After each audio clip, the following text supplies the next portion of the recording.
Oh my god. Oh my god. That was the worst idea for a theme park I have ever heard. And I've heard some really god-awful ideas over the years. Nothing about it worked! Nothing! Good God! I'm having a horrible day already, and then you had to go and hit me with that! You're lying! I never hit you! You're tearing me apart, Executive! Why are you so hysterical? Do you understand life? Do you? Do you understand life? You drive me crazy! Oh, I drive you crazy? I drive you crazy? You are the worst person I have ever met! Don't worry about it. I still love you. Get out! Huh? Get out of here before I call security! You are my rose, you are my rose, you are my rose. Ugh. There's still that one guy left? Yes, sir. A Mr. Monkey4057. Send him in. Hello! How are you? Awful. I'm sorry. Like I care. Listen, I'd like to thank you so much for this opportunity. It is such an honor to be here. Just get on with it. Okay. Hey, what's with these cameras? I have all my meetings filmed for archival purposes. Really? That's pretty cool. What's your pitch? Oh, okay then. What are two things that are really popular? Twilight and the Harlem Shake. Two other things. Justin Bieber and One Direction. Two other things. Going green and internet It's Disney and Nintendo! I suppose. So I've been thinking lately, what if there was a place where Disney and Nintendo could combine? Wouldn't that be neat? And hopefully not too long from now, that will be a reality. Mr. Executive, may I present to you the Disney Nintendo Universe! What are you holding? It's text. It's a presentational device. I gotta have the text, man. Fine. Anyway, Disney Nintendo Universe is a brand new theme park located in San Antonio, Texas. It'll take about 4.5 years to build and a budget of around, what was it? Oh yeah, maybe 1.3 million at the most. What? This is a massive undertaking, so any money we have left over we can put to future use. But anyway, like I was saying, Disney Nintendo Universe is a place where Nintendo characters and Disney characters can combine, and fans of theirs can come and experience it. It will be amazing for them. It'll be amazing for the general public. It will be amazing for everyone! Now, I'm not going to be able to get too detailed because, time restraints, and I'm under the impression that you want me out of your office as soon as possible. You have no idea how right you are. That said, allow me to show you some of the aspects of the park. At opening, we will have 7 sections available to our guests. They are namely, Press Start, it's kind of like Main Street, the entry area. Fantasyland, home to a fantasy nature. Toontown, home to Mickey and Friends. Mushroom Kingdom, Mario Land, basically. Pokemon Island, should be self-explanatory. Outer Galaxies, themed to outer space adventures. And Muppetopolis, the first ever exclusive Muppet Land. Like I mentioned, guests will be entering the park in an area called Press Start. This area not only features several shops where people can purchase merchandise or Nintendo games, but also a couple attractions of its own. One of them is the Crossover Carousel. It's housed inside a large GameCube, and instead of horses, you get to ride various Disney or Nintendo characters, like, Pluto, Yoshi, Bullseye, Charizard, you get the idea. Also in Press Start is the Players Theater, offering live entertainment. We'll change the shows up every, 3 years. When the park opens, the show in the Players Theater will be When Mickey Met Mario. In the show, Mickey has suffered a small head injury, nothing too major of course, just, amnesia-like. Although in this case, instead of losing his memory, he thinks he's Mario. So now it's up to the friends of Mickey and Mario to set everything right. Wreck-It Ralph, due to the nature of his movie, will obviously be a prominent character. Oh, and also because we have the opportunity, Bowser and Pete are going to be teamed up as the show's antagonists. And what was it? There was one more thing about it. Oh, right! It's going to be narrated by a Goomba barbershop quartet. Are you serious? The show will poke fun at it. Like, at one point, maybe halfway through or so, somebody says, You know, they're really starting to get on my nerves. and then a little while after that, Donald tells them to shut up. You know, things like that. Maybe even throw a mushroom joke if we can, like if it's not too adult. You're really suggesting that? They say jackass on the Pinocchio ride at Disneyland. Proceed. Now, at the end of Press Start is Castle Central. It's a lot like the hub at Disneyland, leading off to the various lands. And of course, much like the Disney parks, DNU has a castle of its own, only this one looks like it's out of an 8-bit video game. And at night, there will be a new fireworks spectacular entitled When You Wish Upon a Start Button. The show's going to be set to a medley of Disney and Nintendo music, along with amazing pyrotechnics. It's going to be an unforgettable experience. Tinkerbell's going to be flying over the castle, of course. I should mention, like, there are these, 2 towers on the side of the castle, so we have the wire going from them, and Tinkerbell can fly across it. And we'll also use that technology to have Mario jump over the castle. Because you know, like in the fireworks at Disneyland, Tinkerbell can lower and rise, so we'll do that to make it look like Mario's jumping over the castle. You catch my drift? You're not responding? That worries me. Now, at some performances, the show will be changed up a little. How? Well, you see, at the beginning of those shows, the announcer will say, In tonight's performance, the role of Tinkerbell will be played by Luigi. and we'll hear some angry noises from Luigi, but the announcer shuts him up. So instead of Tink flying over the castle, Oh God, don't tell me. it's Luigi! In Tinkerbell's costume, of course. I always had a suspicion about Luigi. Now behind the castle is the Mushroom Kingdom. This area obviously is themed to Mario, and it includes such attractions like High Altitoads, it's a parachute ride themed to Toad, Mario Kart, in the style of Autopia, and one of the park's headlining attractions, Super Mario Adventure. Super Mario Adventure will be using the same kind of ride system like Transformers, but there will be more practical effects and whatnot. We'll have some audio animatronics here and there of, you know, Mario, Toad. In the climax, there's going to be a 12-foot Bowser audio animatronic. Special effects will include fire, water, wind, mist, snow, and simulator technology is going to allow people to slide down a slippery slope, fly through the clouds, and my personal favorite, jump on Goombas. Now to the left of Castle Central is... Wait, that's it for Mario Land? For Mushroom Kingdom? Yes. Not the smoothest transition. May I go on, please?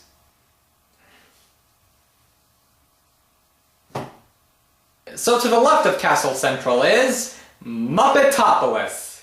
At long last, the Muppets finally have their own land, and we will not waste that opportunity. The buildings in the land will have a, obviously, Muppet-style architecture, with eyes, noses, mouths, things like that. Not surprisingly, we'll actually have a live Muppet show housed in a replica of the Muppet Theater, and the acts that are performed in the show will be different at every performance. Kinda like the new Star Tours. And they will be changed over time. Young thrill seekers can enjoy the Great Gonzo's Crazy Coaster. It's like this park's version of Gadget's Go Coaster, one of those. Plus, there's this Landsy ticket, Muppet Caverns. This log flume will travel through the mysterious Muppet Caverns, where the Muppets just happen to be exploring. During their voyage, guests will encounter zombies, monsters, rainbow caverns, and a climactic 58-foot drop! In addition, the land will have a small eatery called Muppet Munchies. Like I said, it's gonna be great to finally have a Muppet Land after the years of waiting. I'm indifferent to the Muppets. Doesn't surprise me. In the back right corner of the park is Pokemon Island. Aside from a few smaller attractions like a Pokeball Spin, the Mad Tea Party but with Pokeballs instead of teacups, Or the jungle. It's a walkthrough through a jungle, and you get to encounter various Pokemon. It'll be neat. The land is home to Pokemon Snap, based on the video game of the same name. Didn't some Disney fan site make a ride like that?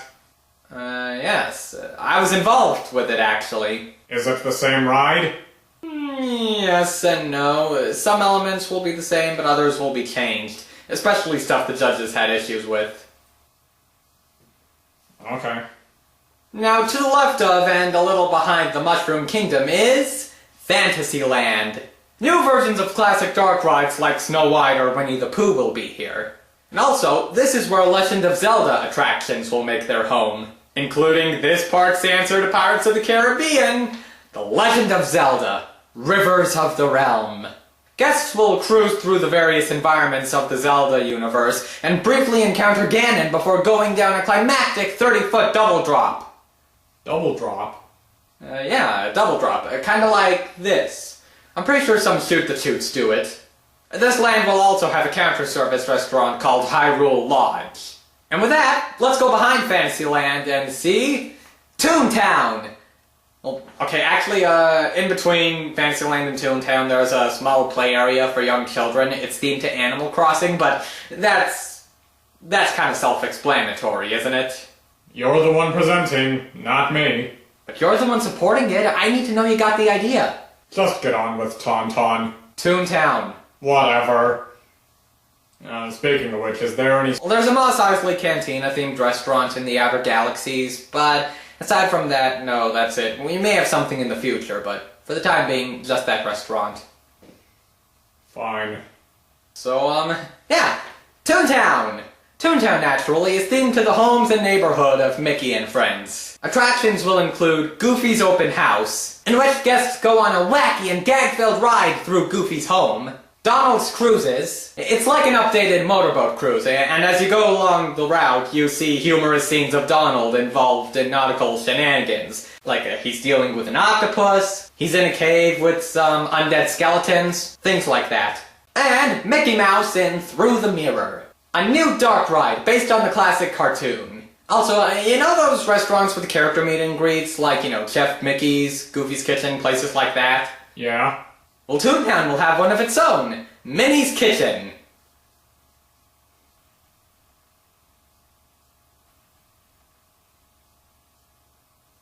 Well? And that's it, yeah, it has a character restaurant. Is that it for the land? Pretty much. Anticlimactic. Anyway, there's still one more land left to go, and that land is... Outer Galaxies. Where do you keep getting all this paper from? Really? That's your big question? Not all of these weird jump cuts, but where am I getting all of these prepared materials? You didn't walk in with them! But never mind. Outer Galaxies, as you may expect, is centered on intergalactic adventures. It'll have rides themed to Buzz Lightyear and Metroid, Space Mountain will be here, and probably one of my favorite rides in the park, Star Fox, the Intergalactic Battle. That's a bit of a generic subtitle, isn't it? I felt Battle for the Lilac system was a little too long and wordy. Whatever. In the ride, which uses the Peter Pan ride system, guests accidentally fly off on Slippy's R-Wing and join Star Fox in the battle against Andross. After flying through various environments, classic dialogue, and an encounter with one or two other characters like Bill or the Star Wolf team, guests finally encounter Andross, who's a 9-foot-tall audio animatronic. And when it seems all hope is lost, who should come in to save the day but... Slippy! That's right, Slippy Deus Ex Machinas his way in to save us all, and he manages to defeat Andross, in part by... What? Well, Peppy puts it best. Oh dear God. He's doing a barrel roll! Actually, there's gonna be a scene early in the ride where we have a simulated barrel roll. Now, what I'm thinking is, we have this black sheet, and it's punctured with all these little holes. And the sheet travels over this light like a conveyor belt, so it looks like the stars are spinning. We'll also have a figure of an enemy ship on a track, and it kind of goes in a U shape under the vehicle. See? Like that. Why not just do a video tunnel? I want to keep the amount of projections in this ride to as minimal as possible, trying to keep the classic dark ride style. And you mentioned the cantina earlier, so is that it? It pretty much sums it up, I guess. Finally. But now I'd like to show you our plans for the future.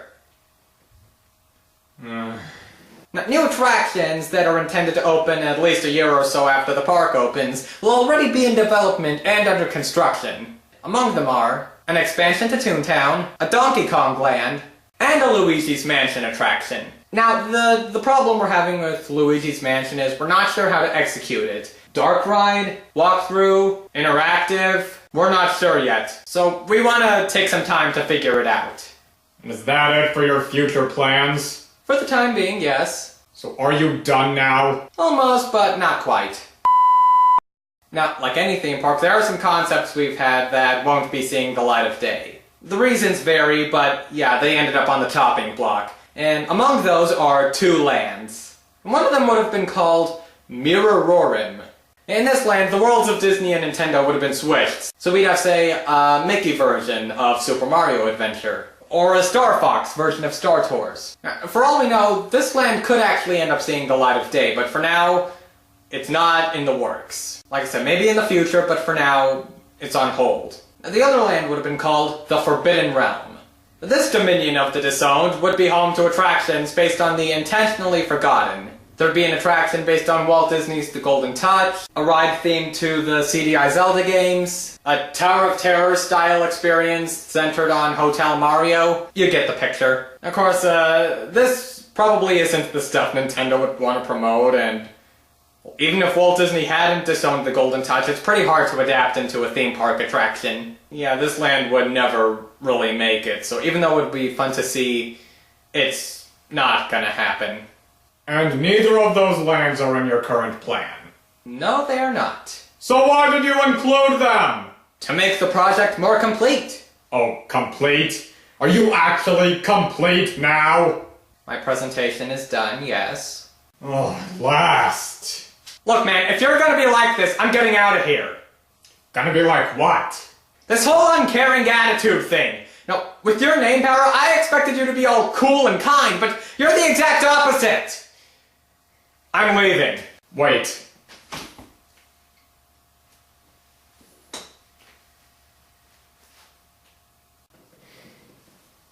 Look. I've had this job for years. First, I was really enjoying it. But then, to get bad idea after bad idea, I got so sick of it. Look, your idea has potential. It does. Take it to somebody else. Some other executive. They'll probably like it. They'll probably fund it. But look, I can't. I'm done with the theme park game. I don't know how to feel right now. Take your time, figure it out for yourself, but keep pitching it. I'm sure someone will accept it. Thanks. I guess. Mm-hmm. Hey, you said this meeting is being recorded, right? Yeah. Can I have the footage, please? Archival purposes, you could say. Sure. Go ahead. Thanks. Mm-hmm.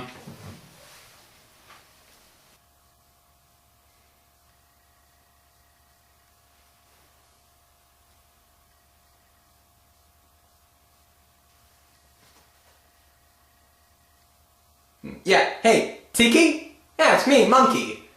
Listen, I've been meaning to ask you, is there a way I can upload videos to the YouTube channel?